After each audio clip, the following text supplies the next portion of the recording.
મંદિરના વહીવટને લઈને ફરી વિવાદ સર્જાયો। સાધુ શિવગીરી બાપુએ વિડીયો વાયરલ કરી તંત્ર પર ગંભીર આરોપ લગાવ્યો છે। તેમણે કહ્યું કે ભવનાથ મંદિરમાં તંત્રના હસ્તક્ષેપથી સાધુતાનો અભાવ ઉભો થયો છે। મંદિરમાં માત્ર મેનેજર અને પૂજારીઓને મહત્વ અપાતું હોવાના આરોપ સાથે તેમણે કહ્યું કે તંત્ર વારંવાર મંદિરમાંથી સાધુઓની હકાલપટ્ટી કરે છે। છેલ્લા 10 વર્ષમાં ભવનાથ મંદિરમાંથી 3 સાધુની હકાલપટ્ટી થઈ છે। મંદિરના વિવાદ સાથે સાધુઓને લેવાદેવા ન હોવા છતાં હેરાન કરતા હોવાનો પણ તેમને આરોપ લગાવ્યો। જોકે શિવગીરી બાપુના તમામ આરોપીઓને ભવનાથ મંદિરના વહીવટદારે ફગાવ્યા।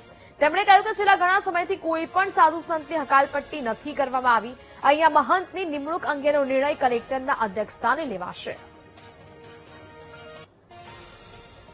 છેલ્લા 1.5 વર્ષથી હું ભવનાથ તળેટીએ ભવનાથ મંદિરમાં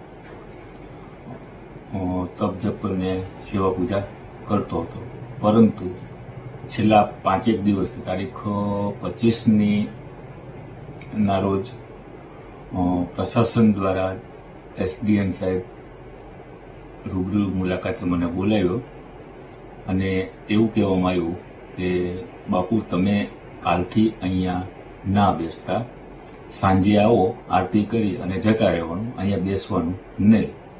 એટલે મેં સ્વાભાવિક રીતે કારણ પૂછ્યું કે ભાઈ સાહેબ આ રીતનું કરવા પાછળનો કોઈ હેતુ કે કોઈ કારણ હોય તો મને કે કોઈ મારી ભૂલ ચૂક હોય તો હું સુધારી શકું। તો કે ના બાપુ અહીંયા તમે બેસશો ને વિવાદ થાય છે, પણ ભવનાથના વિવાદને મારે કોઈ લેવા દેવા નથી। આજે ભવનાથ મહાદેવ મંદિરનું જે ટ્રસ્ટ છે સોલ ટ્રસ્ટ છે।